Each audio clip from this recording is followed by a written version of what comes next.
लगातार मिल रही शिकायतों के आधार पर आखिरकार शासन के निर्देश पर जिला प्रशासन ने संस्था church of Christ mission in India Kududan Bilaspur के कार्यकारिणी को भंग कर दिया है। इसी के साथ संस्था church of Christ mission in India के देखरेख के लिए 2 वर्षों के लिए प्रशासक नियुक्त कर दिया गया है। शासन प्रशासन के इस फैसले को संस्था church of Christ mission in India Kududan Bilaspur के वर्तमान पदाधिकारियों ने सराहना कर खुशियां मना रही है।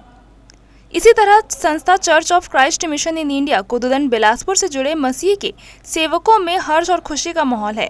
पास्टर सुदेश पॉल ने बताया कि पूर्व के संध्या church of Christ mission in India के संचालनकर्ताओं द्वारा बड़े पैमाने पर भ्रष्टाचार किया गया। किसी तरह का कोई भी कामकाज चर्च के लिए या फिर मसीह सेवकों के हित में नहीं किया गया।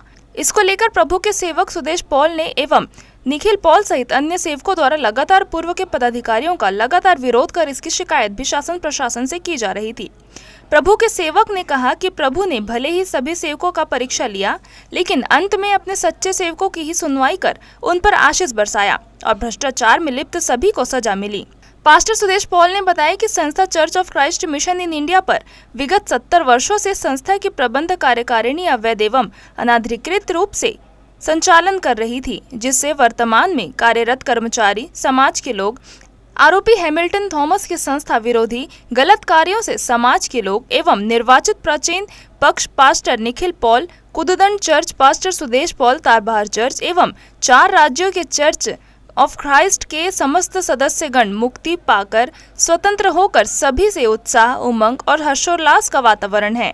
हमारी संस्था church of Christ mission in India में विगत 70 वर्षों से कुछ लोगों ने कार्यकारिणी के रूप में एक छत्र राज चलाया और उन्होंने 70 वर्षों में हमारी संस्था का जो पैसा, विदेशी धन और सरकारी धन जो है, इसका बहुत ज़्यादा ही इन्होंने अनियमितता की। और ये जो जांच रिपोर्ट आई है, इस जांच रिपोर्ट में लाखों करोड़ों रुपए का गबन पाया गया है। इसकी शिकायत हम लोगों ने दिया था और ये शिकायत जांच में ये कार्यकारिणी जो है वो गलत पाई गई और इसका परिणाम ये हुआ कि 25-26 वर्षों की लड़ाई की जीत जो हमको मिली वो 20 सितंबर 2024 को मिली। और 20 सितंबर 2024 को कलेक्टर साहब का निर्णय आया कि ये कार्यकारिणी जो है उसे भंग करके प्रशासक नियुक्त किया जाए और प्रशासक के रूप में एसडीएम साहब को नियुक्त किया गया। हम लोग प्रशासन के तमाम प्रशासनिक अधिकारियों के ऋणी हैं, जिन्होंने सुंदर जांच करके इसका परिणाम हमारे सामने लाया और ये हमारी बहुत बड़ी जीत है। विशेषकर चर्च ऑफ क्राइस्ट निर्वाचित प्राचीन समिति, सीएमडी चौक तारबहार और कुडूदन के पास्टर निखिल पॉल और विशेषकर हमारे आदरणीय श्री आलोक विल्सन जी का और मेरा, हम तीनों का काफ़ी योगदान रहा है और इस जीत पर हम तीनों आज अति आनंदित और उत्साहित हैं। विशेषकर हमारी कलीसिया के लोग और बोनाफाइड सदस्य सारे लोग आज अति आनंदित और उत्साहित हैं और समाज में हर्षोल्लास का वातावरण है, उत्साह और उमंग लोगों में है, क्योंकि ये बहुत बड़ी जीत हमारे लिए है। ये बहुत बड़ी खुशी का वातावरण बना हुआ है। हमारी जीत जो हुई है संस्था के ऊपर, बहुत ही हम हर्षोल्लासित और आनंदित हैं। हम सप्ताह भर से उस आनंद को मना रहे हैं। सबसे पहले परमेश्वर पिता का धन्यवाद देती हूँ उस जीत के लिए, अपने पास्टर का, आलोक भैया का, निखिल पाल भैया का और सारे कलीसिया के लोगों का।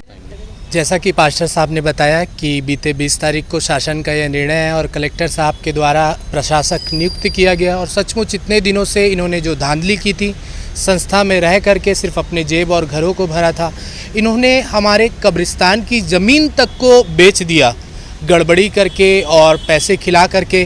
परंतु इसकी भी जांच हुई, इन सब के ऊपर एफआईआर भी हुआ और सचमुच प्रभु का यह धन्यवाद है कि अन्याय करने वालों का अन्याय खत्म हुआ और परमेश्वर ने इनसे हमें निजात दिलाई। और सबसे बड़ा प्रयास इसमें हमारे पास्टर साहब का, निखिल पॉल अंकल का और आलोक अंकल का रहा, जिन्होंने निरंतर इतने वर्षों तक इस लड़ाई को इस आशा में लड़ा कि परमेश्वर एक दिन न्याय देंगे और वो न्याय का दिन 20 तारीख था। इसलिए हम परमेश्वर पिता को बहुत बहुत धन्यवाद देते हैं। बहरहाल मिशन संस्था सारे नियंत्रण प्रशासक द्वारा अपने हाथ में ले लिया गया है। कुदुदंड कब्रिस्तान की 1 एकड़ जमीन के क्रेता और विक्रेताओं का मामला न्यायालय में 23-24 सितंबर को प्रारंभ हो गया है, जिसकी अगली सुनवाई आगामी 3 अक्टूबर को है। जी न्यूज़ के लिए कैमरामैन गोपाल मौर्य के साथ मोहम्मद नासिर की रिपोर्ट।